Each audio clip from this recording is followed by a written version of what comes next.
Hello, my friends. I'm thrilled to be meeting with you again. I am Menopause Taylor, and my job is to help you tailor your menopause management to your needs, both short term and long term. And you know what? The only way you can do that is to make sure you aren't oblivious to the obvious aspects of menopause. So here I am giving you a broadcast on the state of menopause in the world today, and we are going to talk about whether or not you are oblivious to the obvious aspect of menopause. I find that so many women focus on the wrong things. They let minor or temporary issues get in the way of their overall long-term goals. So that's why this is called Don't Be Oblivious to the Obvious Aspects of Menopause. And what I'm going to do is present some examples of things that represent being oblivious to the obvious aspects of menopause. And hopefully you won't find yourself in any of these situations. But even if you yourself aren't oblivious to an obvious aspect of menopause, I can assure you that you probably know someone who is. So I'll present various situations and explain why each one represents being oblivious to an obvious aspect of menopause. Okay. The first indication that you're oblivious is thinking that you can avoid menopause with a healthy diet and lifestyle. This is common among health nuts and gym rats. They have a very healthy lifestyle, and it serves to help them avoid many, many diseases. It gives them a sense of control over their lives. So they assume that they can use it to avoid menopause. But it doesn't work that way. That healthy lifestyle is good for many things, and by all means, don't discontinue it. But don't be oblivious to its limitations. Menopause is not a disease. It's as certain as puberty. You cannot avoid it no matter what you do, short of dying first. Food is food, exercise is exercise, and hormones are hormones.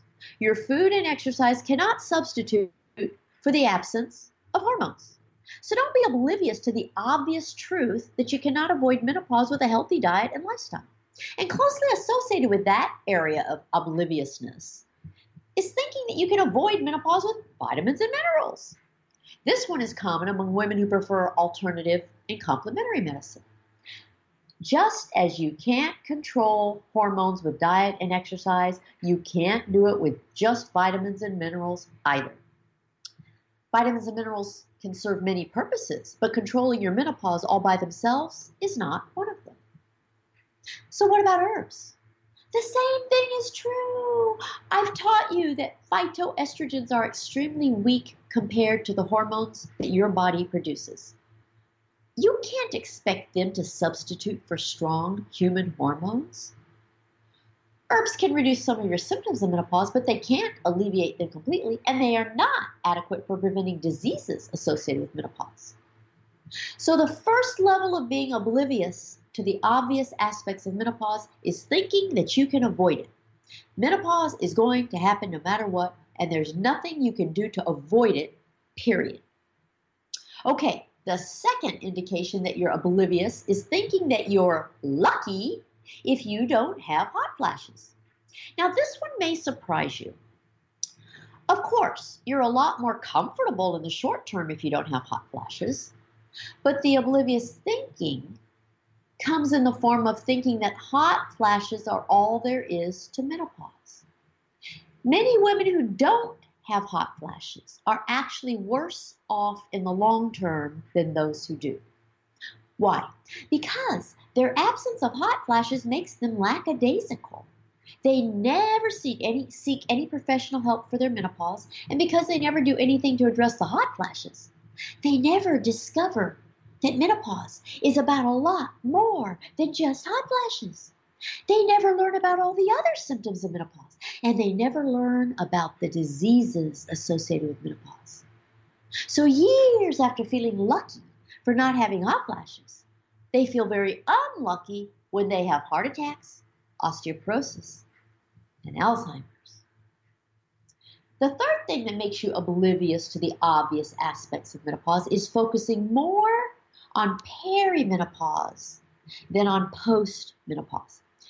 As you know from my previous podcasts, perimenopause is a temporary state of estrogen dominance, but postmenopause is a permanent state of estrogen deficiency.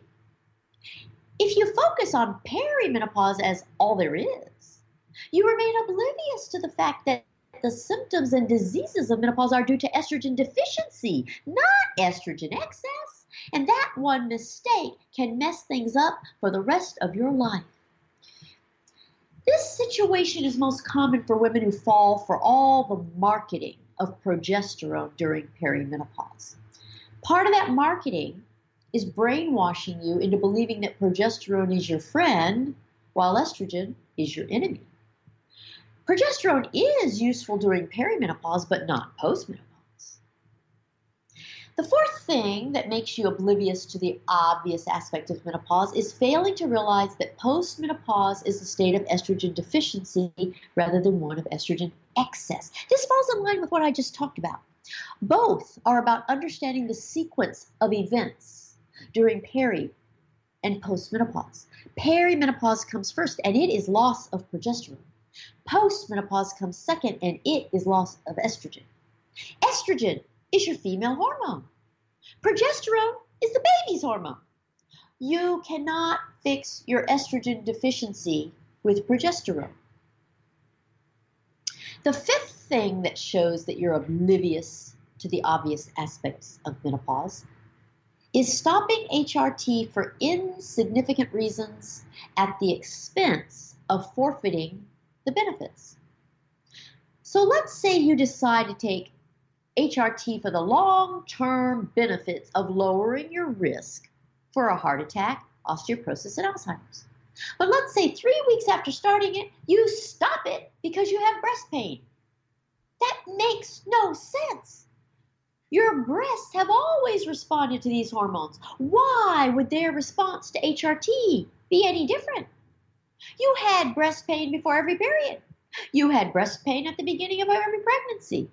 You probably had breast pain if you ever used birth control pills. So why would you freak out for breast pain upon starting HRT?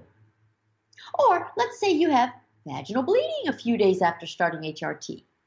Once again, your uterus has always responded to these hormones with bleeding. Estrogen made the lining of your uterus get thick. Progesterone made that lining shed. Why would it be any different when you first start taking HRT? It takes a little time for your body to get used to having hormones on board again, but then it all settles down.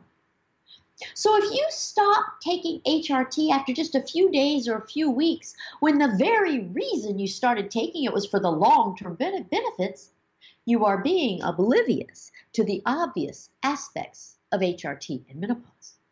Don't forfeit long-term benefits for short-term inconveniences. Here's another one, number 6. You're oblivious to the obvious aspects of menopause if you blame weight gain on HRT rather than on menopause itself. Menopause slows down your metabolism, and slowing of your metabolism causes weight gain. I mean, you naturally gain weight with puberty, pregnancy, and menopause. The weight gain of all three is related to changes in your hormones. So why would you blame weight gain on HRT? Blame it on menopause itself, not HRT. Okay, the seventh thing that indicates being oblivious to the obvious aspects of menopause is fearing HRT more than birth control. As I've taught you in previous podcasts, birth control contains much higher dosages of hormones than HRT. So if you're afraid of hormones, why would you fear a lower dosage of hormones over a higher dosage of hormones? Do you see how it just doesn't make sense? It's backward. The eighth area of being oblivious to the obvious aspects of menopause has to do with the risk of blood clots. All hormones carry some risk of causing blood clots. All hormones, not just one, all of them. And considering the risk of blood clots with HRT isn't what constitutes being oblivious in and of itself. What's oblivious is failure to put it into perspective. So I just told you that hormonal birth control is higher in dosage than HRT. But most women fear blood clots from HRT more than they fear them from birth control. Oh, and guess what carries the highest risk of blood clots in the whole world? Pregnancy. And look at how many women take that risk.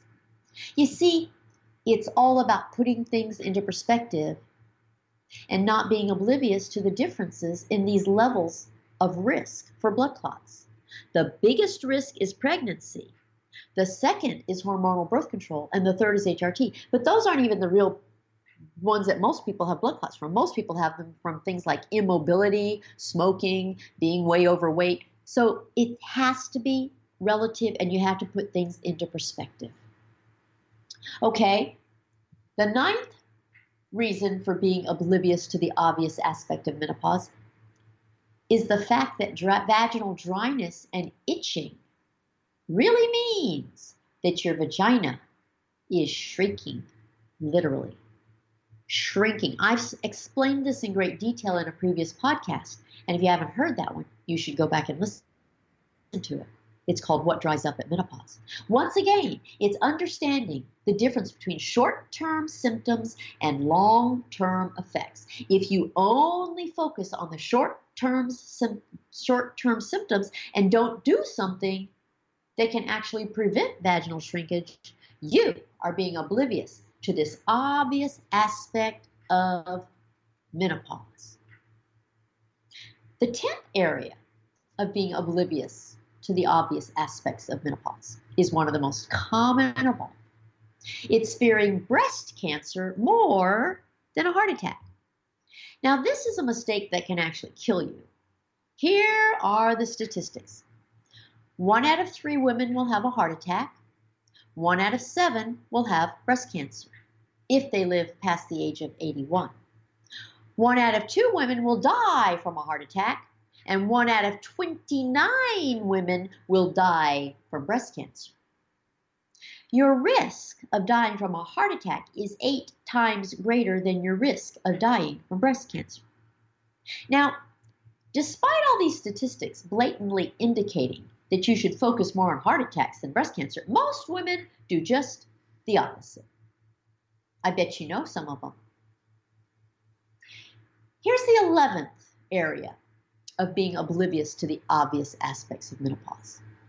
It's oblivious if you don't recognize the obvious fact that during doing your self-breast exam can save your life. I can't tell you how many times I've heard women say, I don't do my self-breast exam because I don't want to find anything. It's just the opposite. You should do your self-breast exam so that you will find something, because if you find it, you will catch it early when it's curable. You will find it earlier than anybody else. And if you don't do your self-breast exam, you won't find it early. And that could result in finding it so late that it kills you. So don't be oblivious and get this one backward.